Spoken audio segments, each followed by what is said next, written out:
¿Qué más, Padre Luis? Un saludo primeramente cordial para ti. Gracias, mucho gusto en verle, saludarle. La duda en sí que yo he tenido ha sido sobre el purgatorio.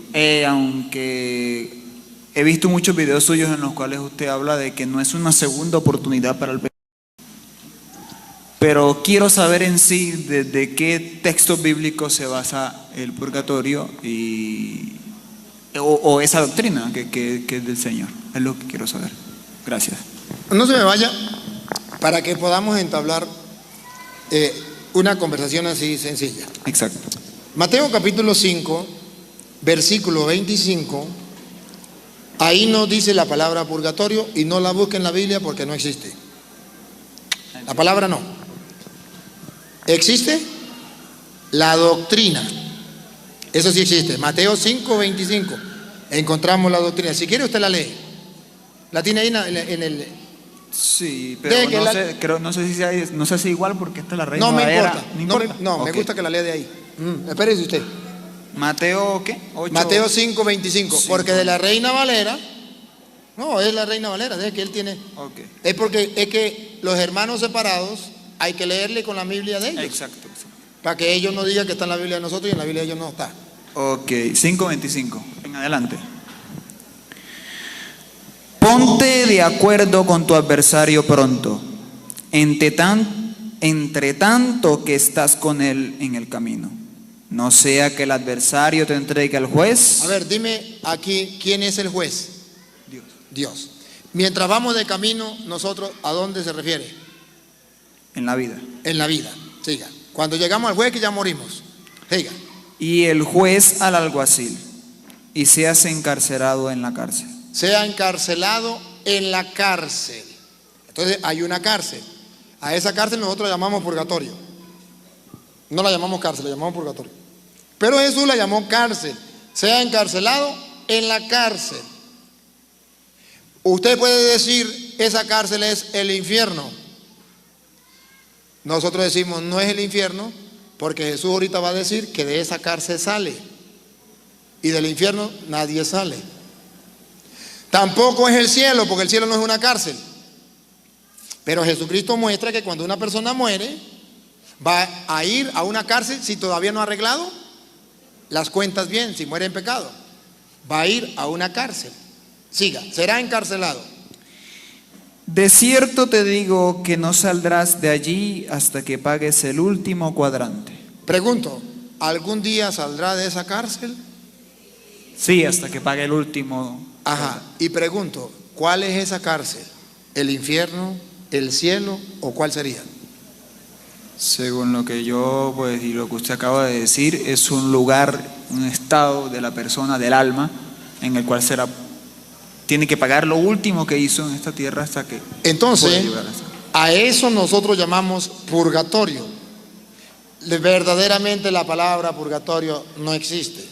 Pero como dice que tiene que pagar, a eso lo llamamos nosotros purgatorio. Porque es una parábola, disculpe. Porque sí, porque es un ejemplo, una parábola, para decirnos que en esta vida hay un perdón, pero que si no lo aprovechamos, allá tenemos que pagar hasta el último centavo. Es decir, de otra manera, que la misericordia de Dios es tan grande, tan grande, tan grande, que si aquí la persona murió en pecado, Dios le da la oportunidad de que allá lleve candela un rato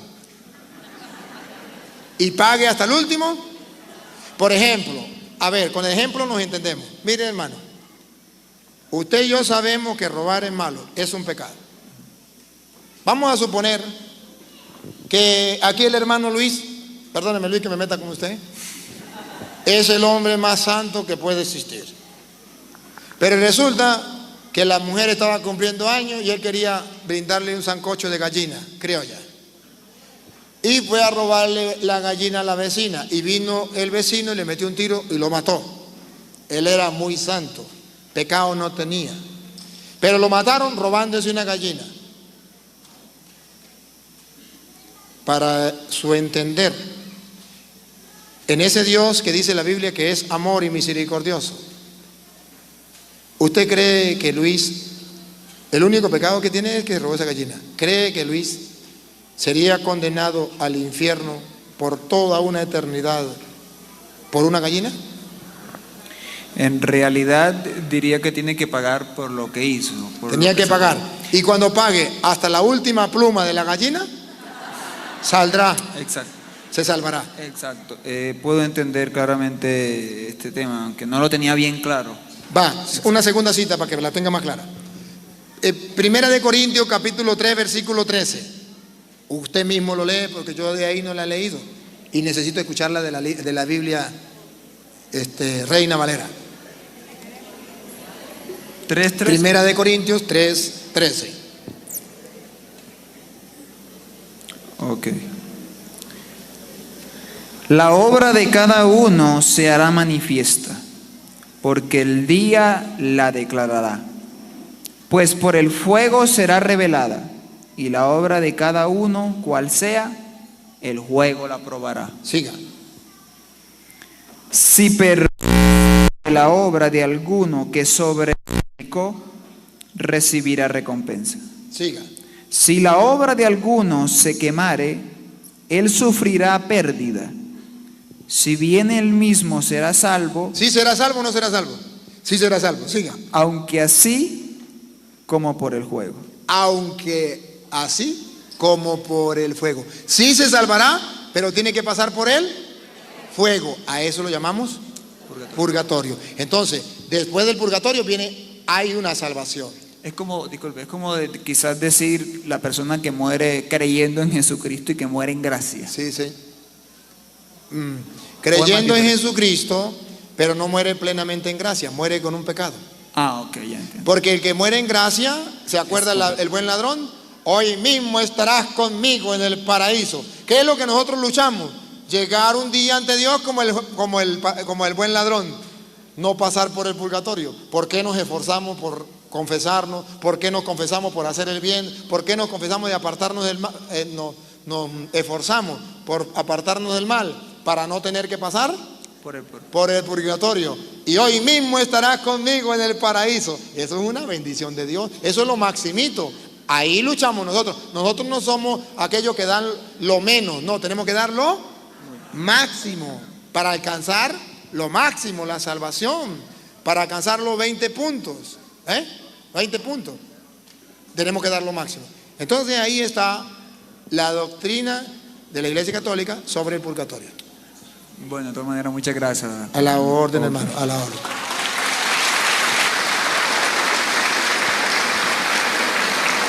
Buenas noches, padre. Yo tengo... Acerca de ese tema, venga al micrófono, mi reina. Mi niña, venga al micrófono, acerca de ese tema. Y es que tenía la palabra y te la damos después de él, ¿sí? Buenas noches. Acerca de ese tema, a mí me queda mucha inquietud. Ahorita inclusive hay un programa que se llama Ellos Están Acá, ¿sí?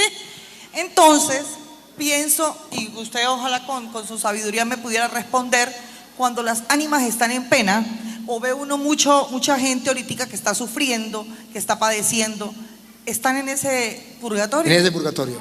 Y podemos orar por esa persona.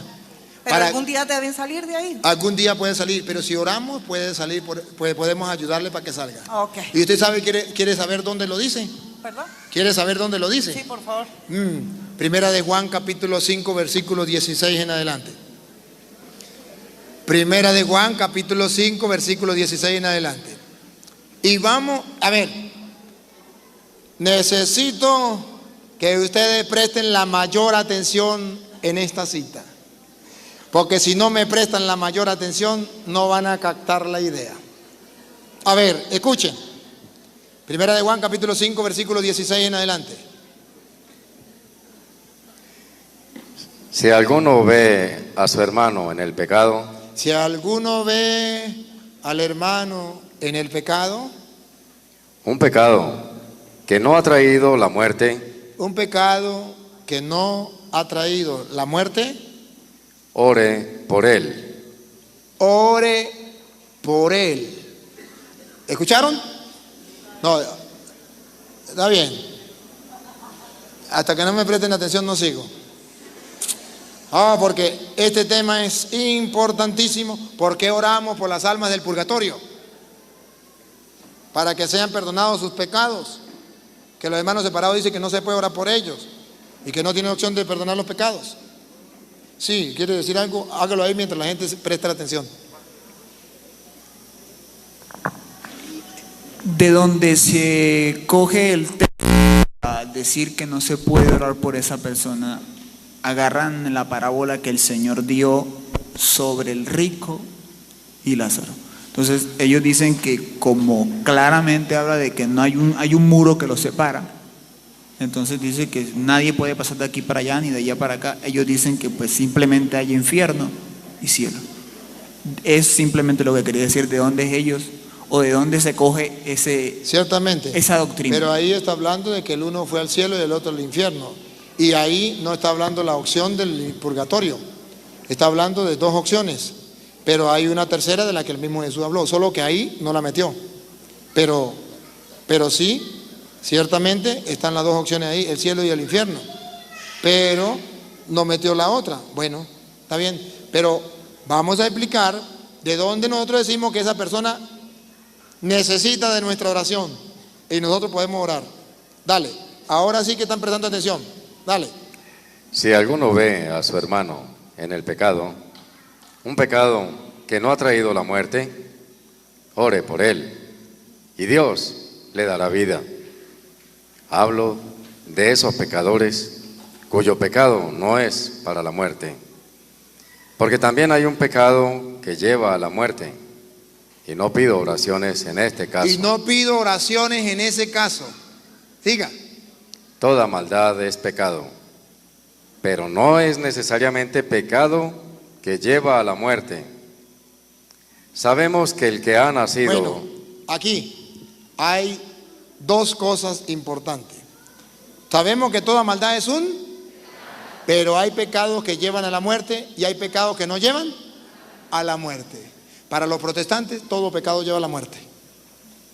Todo. Es decir, todo mundo se condena. Usted se robó una gallina, Dios le metió un tiro, aunque usted sea muy bueno, usted va para el infierno, porque en el cielo no puede entrar, no hay purgatorio. Pero aquí la Biblia dice, y ahí es donde viene la atención, que pidan, cuando usted vea a una persona que está en pecado, pidan por esa persona, para que Dios tenga misericordia y le perdone. Pero yo quiero que ustedes descubran si es por una persona viva o por una persona muerta. Eso es lo que yo quiero que ustedes observen. A ver, dale. Otra vez, Luis. 16 otra vez. Si alguno ve a su hermano en el pecado... A ver, si alguno ve al hermano en el pecado, usted puede decir, está hablando de los que están vivos. También puede ser que usted vio al hermano que ya murió, lo vio en el pecado. Todavía no sabemos si está hablando de un vivo o de un muerto. Siga. Un pecado que no ha traído la muerte. Un pecado que no ha traído la muerte. Ore por él. Ore por él. Todavía puede decir que sea vivo. Y pero ponga cuidado. ¿Y Dios? Le dará vida. Le dará vida. ¿Dónde sabemos que no es un vivo? ¿Qué es por un muerto? En lo que viene, pongan atención. Hablo de esos pecados, cuyo pecado no es para la muerte. Hay que rogar por aquellos que cometieron un pecado, pero que no es un pecado de muerte. Por los que cometieron un pecado de muerte, porque también hay un pecado. No hay que rogar. Por los que cometieron un pecado de muerte no hay que rogar. Entonces pregunto, ¿se refiere a los vivos o se refiere a los muertos? ¿Cómo sabemos que es a los muertos? Porque si usted ve a una persona muy mala que esté todavía viva y ha cometido un pecado el más grave del mundo, ¿usted debería rogar por esa persona, sí o no? ¿Y usted cree que Dios puede convertir a esa persona, sí o no? Y los protestantes también creen que sí. Pero Juan dice, si lo vio cometer un pecado que es de muerte, no digo que rueguen por él. Entonces no está hablando de los vivos. Está hablando de los muertos. Porque si fuera de los vivos, aunque sea el pecado muy grande, y mientras más grande el pecado sea, usted debe orar más por esa persona. Cáctelo de nuevo. Porque también Otra vez, Luis, de nuevo. si alguno ve a su hermano en el pecado, un pecado que no ha traído la muerte, ore por él y Dios le dará vida. Hablo de esos pecados, de esos pecadores cuyo pecado no es para la muerte. Porque también hay un pecado que lleva a la muerte. Y no pido oraciones en este caso. Ese fue lo que usted me robó hace rato. Y no pido oraciones en ese caso. ¿Se da cuenta que no están vivos? Está muerto y ya está condenado en el infierno. Ya no se puede hacer nada. Cuando una persona ya está en el infierno, ya la oración no vale nada. Cuando una persona ha pecado, pero con un pecado que no es de muerte, por ello sí se puede rogar. Repítalo de nuevo. Si alguno ve a su hermano en el pecado, un pecado que no ha traído la muerte. Entonces, esto es lo que nosotros decimos, se refiere a una persona que murió en pecado. Luis lo mataron robándose una gallina. Es un pecado, pero no es un pecado que lleve la muerte. ¿Sí? Si alguno ve a un hermano que cayó en el pecado, un pecado que no lleva a la muerte, ¿qué hay que hacer por él? Ore por él. Ore por él. Nosotros rogamos por él, porque creemos que está en el purgatorio. Siga. Y Dios le dará vida. Y Dios le dará vida. Por eso rogamos por las almas del purgatorio, porque creemos que Dios le dará vida. Siga. Hablo de esos pecadores cuyo pecado no es para la muerte. Hablo de esos pecadores que murieron y el pecado no es para la muerte, para el infierno. Siga. Porque también hay un pecado que lleva a la muerte. Hay un pecado que lleva al infierno. Y no pido oraciones en este caso. En ese caso ya no se puede hacer nada. Siga. Toda maldad es pecado. Toda maldad es pecado. Y aquí dividen dos cosas: pecado mortal y pecado venial. Todo pecado, toda maldad es pecado. Siga. Pero no necesariamente es pecado que lleva a la muerte. Pero no necesariamente, como dicen los protestantes, todo pecado lo lleva al infierno. No necesariamente. Siga. Sabemos que el que ha nacido de Dios no peca. Entonces observen cómo la Biblia presenta un pecado que va a la muerte y otro pecado que no lleva a la muerte. Y se refiere a la muerte eterna o a la condenación eterna, al infierno. Los que ya están en el infierno no podemos hacer nada. Por los que ya están en el purgatorio sí podemos orar. Y Dios le dará vida, Dios le perdonará. Por eso nosotros oramos por los muertos. Y a ver, y yo quiero ayudarlos a pensar a ustedes. Imagínense que usted es protestante. Se muere su mamá. Usted dice, yo no creo en el purgatorio. Y vamos a suponer que usted se equivocó siendo protestante. No, pero yo no me equivoqué. Una suposición. Si usted se equivocó y resulta que sí existía el purgatorio, y su mamá está llevando candela en el purgatorio, y usted, como es protestante y el pastor le dijo que no orara, no hace nada por su mamá, ¿qué le parece? Ahora vamos a ver que se equivoque un católico. Vamos a imaginar que el católico se equivoque y resulta que su mamá murió y él piensa que está en el purgatorio y comienza a orar por ella. Y resulta que no existe el purgatorio. ¿Su mamá no le pasó? Nada, no sufre. Y la mamá del protestante sí sufre. Si un protestante se llega a equivocar y que están equivocados, su mamá sí va a llevar candela. Pero si un católico se equivoca, no pasa nada. No pasa nada. Dicen allá en Venezuela, yo no sé si aquí en Colombia lo dicen, es mejor tener un seguro y no necesitarlo que necesitarlo y no tenerlo.